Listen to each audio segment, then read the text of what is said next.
안녕하세요, 위드진입니다. 벌써 오늘 11월, 오늘이 며칠이죠? 17일. 안녕하세요, 위드진입니다. 벌써 11월 중순이 지났네요. 오늘 첫눈 오셨는데, 첫눈 왔는데 보셨나요? 네, 저희 김포 쪽에도 아주 살짝, 네, 눈이 갑자기 눈보라처럼 오더니 금방 또 없어져가지고, 네, 첫눈이 왔네요. 오늘은 이제 부동산 중개 일을 하면서 중개를 어느 정도 이제 하다가 보면은 뭐 자주 겪으면 당연히 안 되겠지만 꼭 한 번씩은 겪는 바로 뒷박에 대해서 알려드릴게요. 뒷박. 이게 무슨 말일까요? 뒤에서 뒤통수 빡! 그 뜻이겠죠? 네, 뒤통수. 정말 한 번씩은 다 겪습니다. 근데 이게 처음에 이제 겪으면 이게 뒷박인지도 처음에 눈치도 못 채고 나중에 이럴 수가 뒷박을 당했구나, 뒤통수를 맞았구나 라는 거를 뒤늦게 아시는 경우도 있고, 근데 느낌이 이제 또 감각이 또 살아있는 분들은 또 느낌이 쎄한 거를 느끼시면서 나중에 확인해 보니 이제 이래 했다라는 거를 하시고, 이제 화가 안 날 순 없죠. 네, 이제 막 안에서 분노가 치밀어 오릅니다. 그래서 쫓아가서 따지기도 하고 싸우기도 하고, 뭐 처음에 겪으면은 이제 이렇게 되는데, 이제 여러 번 이런 일을 겪게 되면은 어떻게 뒷박을 안 당하기 위해서 예방하면 좋을지, 미리미리 사전에 조금 조심을 하는 그런 노하우가 생겨요. 그래서 그런 노하우 해서 알려드릴게요. 뒷박에 이제 당하는 유형을 먼저 얘기를 해드리자면은, 첫 번째가 부동산.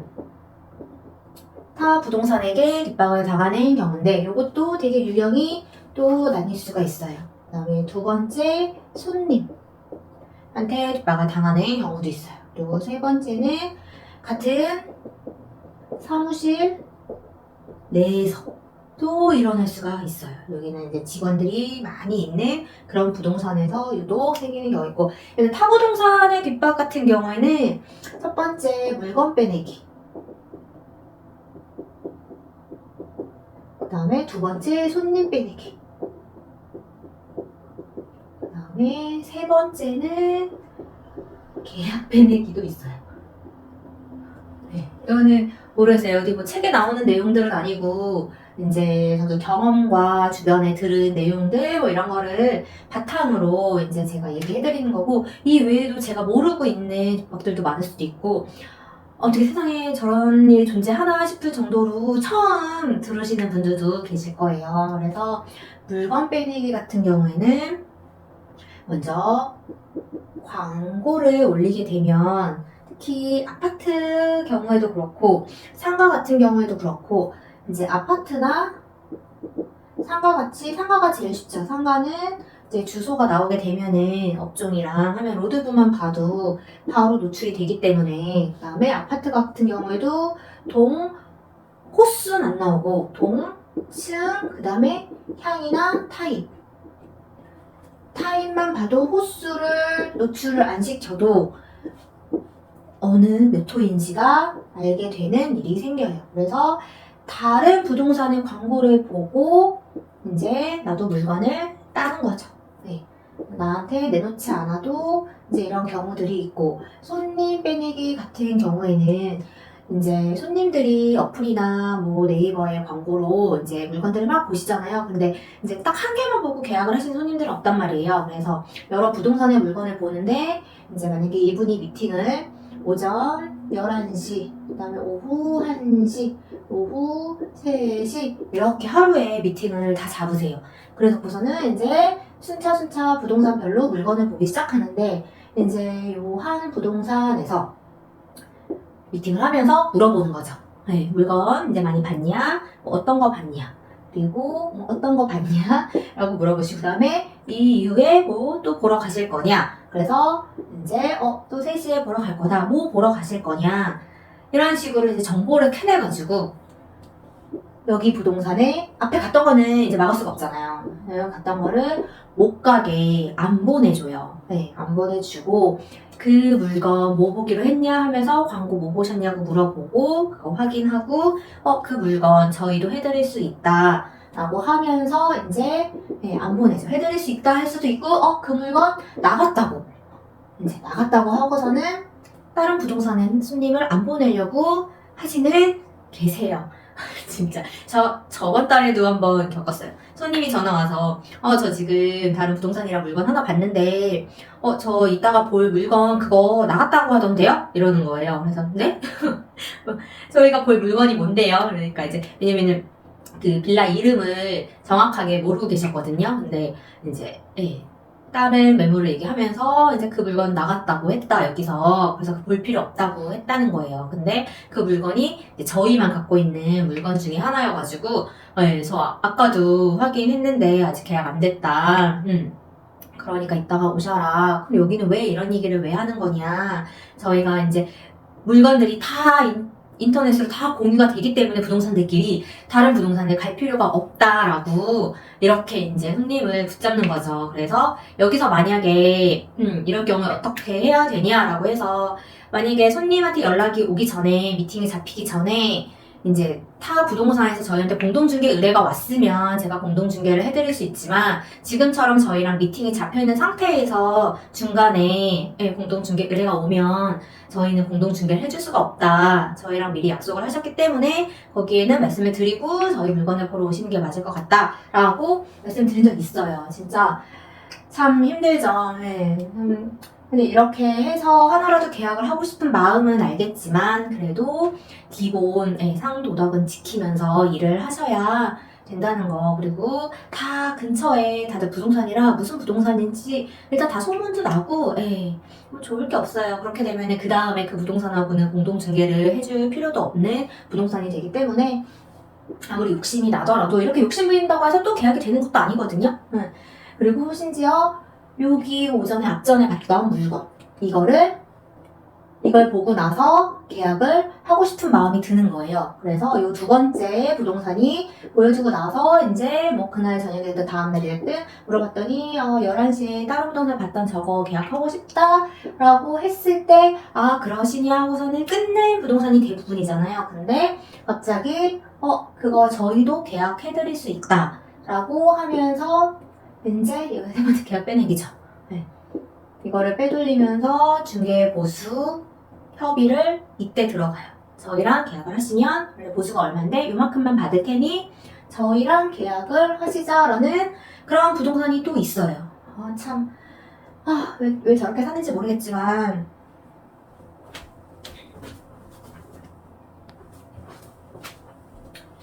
있습니다. 자 하면은 열이 받을 수밖에 없죠. 또 저도 경험을 해본 적 있어요. 마곡에서. 마곡은 나무예요. 진짜 두 번째 이것도 그렇고 이것도 그렇고 세 가지 다 그냥 막 나무했죠. 그렇게 이런 뒷박이 있을 수가 있고 그 다음에 손님의 뒷박은 뭐냐면은 이거는 주택 같은 경우에는 사실 크게 이런 일이 없는데 상가 같은 경우에 굉장히 자주 빈번하게 일어나고 그 다음에 프랜차이즈 손님이 오면은 일단 색안경을 낄 수밖에 없는 게 프랜차이즈에서 굉장히 많이 저런 일이 벌어지거든요. 그러니까 상가 같은 경우에는 이제 권리금이 있고 그 다음에 중개, 수수료 이렇게 두 가지 돈이 나가는 일이 발생을 하잖아요. 그러니까 어쨌거나 수수료가 주택에 비해서 조금 더 많이 나가는 그런 계약인데 그만큼 부동산에서도 이 상가 계약에는 조금 더 신경 써야 될 것들도 있고 굉장히 공을 많이 들이는 물건 중에 하나인데 좋은 자리와 이런 거를 이제 직접 찾아가서 보시는 경우도 손님들도 계시지만 보통은 직접 영업점에 찾아가서 저 여기 그러니까 광고 이제 보고서는 직접 찾아가서 이렇게 하기에는 권리금 조율이나 뭐 보증금이나 이제 뭘 물어봐야 될지를 잘 모르시니까 일반 손님들은 일단 부동산을 통해서 미팅을 해요. 미팅을 하시고 그러고 나서 부동산이 나중에 연락을 하면은 뭐 이런 이유 때문에 못하게 됐다, 감사했다 보여줘서 이렇게 해놓고 이제 몇 달이 지나서 보면은 이제 간판이 이렇게 바뀌어져 있죠. 바뀌어져 있고 제가 미팅했던 분이 이제 사장님으로 계시는 경우가 많아요. 그래서 이것 때문에 이제 중개보수라 이런 거에 대해서 막 내용 증명 보내고 소송까지도 가시는 분들도 굉장히 많거든요. 사실 저 돈을 받으려는 목적보다, 물론 그 목적도 있지만 너무 괘씸하잖아요. 진짜 사람이 저렇게까지 시간 내서 내 광고 보고 내 시간 내서 보여드리고 이렇게 다 해드렸는데 결국 거짓말 하면서까지 직접 가서 직거래를 하시는 그런 걸 보면 이제 너무 화가 나니까 할 수 있는 게 뭐 내용 증명 보내서 지급 명령 신청하고 뭐 그런 것밖에 없지만 일단 계약서를 이제 안 썼다라는 그런 약간 어떻게 보면은 계약서를 안 썼다라는 그런 걸 가지고 이제 내가 너한테 중개보수를 왜 줘야 되냐라는 식으로 저쪽에서는 대응을 하시는데 이게 법적으로 중개보수를 주는 게 맞다 아니다 이런 걸 떠나서 사람으로서 인간으로서 하면 안 되는 행동이에요. 정말 그렇잖아요. 어제 화가 또 마치 어제 겪은 것처럼 있잖아요. 저는 이거를 다른 사장님들한테도 들은 적이 있고 저희 상가 손님들은 저희는 그래도 되게 운이 좋게 이렇게 뒷박을 당한 경우는 아직까지는 없고 이제 다른 걸로 이제 좀 힘들었던 경우는 있는데 아무튼 이런 거 하면은 너무 그리고 동네잖아요. 같은 동네에서 저렇게 창업을 하셔가지고 저런 마인드 가지고 장사를 하시면 뭐 얼마나 장사가 잘 되겠어요, 솔직히. 그래서 이런 분들이 이제 오픈을 보면 이제 화병이 나요. 괜히 화병이 나기 때문에 화병이 나면 내 건강만 안 좋으니까 만약에 이런 일을 만약에 진짜 겪으신다면 이제 뭐 목적으로 할 수 있는 거는 하시되 일단 내 화병이 안 나기 위해서라도 좀 마음을 저렇게 장사해서 얼마나 가겠냐라는 그런 마음으로 보세요. 진짜로 오래 장사 못해요. 잘 안 되더라고요. 진짜 오래 가시는 분은 못 봤어요. 결국 또 바뀌고 하고 하니까. 그리고 같은 사무실 내에서의 뒷박 같은 경우에는 일단은 지금은 이제 광고를 공인중개사랑 이제 소속 공인중개사만 이렇게 이제 올리는데 예전에는 중개보조원들도 그러니까 중개보조원이 됐던 소공이 됐던 이제 광고를만 올리잖아요. 지금도 직방 같은 경우에는 보조원도 등록만 돼 있으면은 광고 올릴 수 있고 미팅도 할 수 있고 다 할 수 있거든요. 계약만 못할 뿐인 거지. 근데 이제 직방에 만약에 이제 광고를 올리는데 한 물건을 가지고 막 보조원들끼리 여러 명이 같이 올리는 그런 시기도 막 있었어요. 그러니까 그 물건이 굉장히 좋은 물건일 때, 이제 부동산 내의 물건이기는 한데, 이제 직원마다 광고 개수가 배당이 되면은 3개씩 만약에 올릴 수 있다 치면은 그 중에 하나를 그 광고를 넣는 거죠. 그리고 콜이 뜨는 사람이 이제 미팅을 하게 되는데, 안에서의 경쟁이 어떻게 보면은 제가 볼 때 가장 괴롭고 마음이 힘든 일이 아닌가 싶은 생각이 좀 들었고요. 그래서 같은 사무실 내에서 이제 그게 고의적이든 뭐 우연이든 내가 미팅했던 손님이 다른 실장님이 미팅을 해서 또 계약을 하는 거를 그렇게 안에서 보는 거는 조금 그 사무실에 계속 다녀야 되나 싶은 생각이 들 정도의 좀 마음이 힘든 일이라고 저는 생각을 하기 때문에 이런 일이 발생되지 않기 위해서는 내부 사무실 규칙을 정해야 돼요. 규칙을 정해서 만약에 광고는 한 광고를 여러 명이 이렇게 올리는 거에 대해서는 조금 좀 자제를 시키고 사무실의 광고라면은 그냥 사무실 이름으로 올려서 콜이 만약에 뜨게 되면은 대표님이 만약에 미팅에 관여를 안 하신다 하시면은 그냥 순번대로 해서 콜을 순번으로 나눠주던지 아니면 그리고 한 손님을 만약에 손님을 미팅을 한 실장님이 계시면 그 다음에 또 다른 물건으로 만약에 또 같은 사무실에 다른 뭐 실장님이랑 또 미팅을 하는 게 솔직히 좋은 모습은 아니거든요. 그럴 때는 그냥 이 한 분의 미팅을 가지고 이분이 다른 직원의 광고의 매물을 미팅을 할 수 있게끔 그렇게 배정을 해주고 대신에 그 물건이 이제 계약이 성사가 됐을 때는 이제 비율에서 조금씩 매물 비율을 조금 가져갈 수 있게끔 그렇게 내부 규칙을 잘 정해주는 게 사무실 내에서 이제 그런 뒷박이라는 느낌이 안 가질 수 있도록 하는 방법이 있고요. 그 다음에 이렇게 두 가지 같은 경우에는 먼저 좀, 손님도 그렇고, 여기 손님 빼내기, 계약 빼내기, 여기도 마찬가지고, 물건 빼내기는 사실 별도라서, 요렇게 가지고는 예방할 수 있는 방법은 정말, 한 번 미팅이 끝났다고 해서 그 손님을 나몰라라 하면은 안 돼요. 손님이, 물론 미팅을 한 번밖에 하진 않았지만, 충분히 계약 가능성이 있는 손님이시기 때문에, 지속적으로 관리를 그분이 집을 구하기 전까지는 관리에 들어가야 돼요. 관리에 들어가서 미팅이 끝나고 나면은 만약에 또 한 3-4시간 후에 어떻게 다른 물건들이랑 잘 보고 잘 들어가셨냐 이렇게 통화라도 하고 안부 묻듯이 그리고 또 만약에 한 2-3일 동안 분명히 이제 좀 생각해보고 연락 드릴게요 했는데 연락이 없어요. 그러면 또 2-3일 정도 지나서 어떻게 다른 거 뭐 계약하셨냐 아니면 아직도 고민 중이시냐 이런 식으로 지속적으로 관리하는 꼭 필요해요. 그리고 이렇게 뒷방을 치는 상가 손님 같은 경우에도 지속적으로 관리 차원에서 전화하고 문자하고 막 이것저것 물어보고 지금 어떻게 진행되고 있냐 계속 이렇게 묻다 보면은 뒷박치기가 쉽지가 않거든요. 왜냐면은 저 부동산이 나 이거 보여주고 나서 나를 계속 지켜보고 있다는 그 느낌이 들기도 하고 쉽사리 또 가가지고 그리고 매물 내놓은 상가 사장님하고도 꼭 확인 전화 또 혹시 왔다 가지 않았는지 뭐 이런 식으로 이제 기분 나쁘지 않게 관리 받는다는 느낌으로 해서 지속적으로 연락을 하셔야 되세요.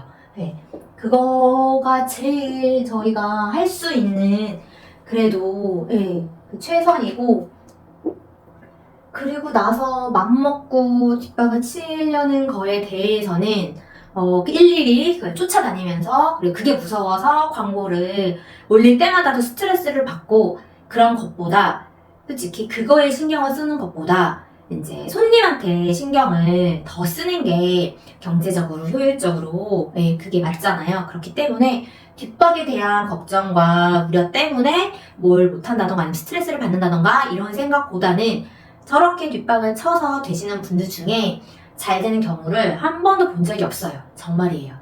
반짝하고 잠깐 뭐 그냥 많이 하고 돈을 벌 수는 있지만 정말 지속적으로 뭐 그 지역에서 꾸준하게 부동산을 운영을 하던지 이런 경우가 없기 때문에 크게 그렇잖아요. 이제 이렇게 나쁜 그 행동을 해서 내가 그대로 내 손으로 똑같이 되돌려 주지 않아도 결국 다른 곳에서 자기의 그 잘못된 거는 저는 받는다고 생각을 하기 때문에 남편이 당황하면서 부처의 마음으로 살아야 돼요. 아무튼 내 손에 피를 묻히지 말고 항상 내 마음은 평정심을 유지를 하면서 평안한 마음으로 안 그래도 중개 일할 때 이제 손님한테 또 계약을 하실 손님이지만 그 계약하시는 손님한테도 받는 스트레스가 있잖아요. 그러니까 저런 나쁜 인간들한테 대한 에너지를 절대 쏟지 마시고 항상 저희의 계약할 손님에게 집중을 해서 계속 내 안에 긍정적인 기운이 이렇게 도시는 그런 대표님들과 직원분들이 되셨으면 좋겠어요. 이 결론이에요. 뒷박을 예방하는 방법이 사실 저도 이래저래 막 해봤는데 그거 고민하느라고 막 광고에 막 이렇게 쓰면은 또 누가 뭐 하지 않을까 뭐 이런 거를 신경을 쓰는 것 자체가 너무 또 왜 이렇게까지 스트레스를 받으면서 그래야 되나 라는 생각을 하면서 어쨌거나 누군가는 계약을 할 물건이고 그리고 나도 그 안에 들어가기 때문에 물건을 빼내던 손님을 빼가던 그래도 저 손님이 나를 믿고 우리 부동산을 믿고 계약을 할 수 있도록 나는 거기 에너지를 더 쓰는 게 그게 맞다라는 생각이 훨씬 들었거든요. 그러니까 뒷박을 당하셨거나 아니면 당할까봐 뭐 걱정이신 소장님들, 직원분들 너무 충격받지 마시고 너무 스트레스 받지 마시고요. 멘탈 관리 꼭 잘 하시고 항상 내 안에서는 좋은 긍정적인 에너지를 이렇게 충만하게 갖고 계셨으면 좋겠어요. 안녕.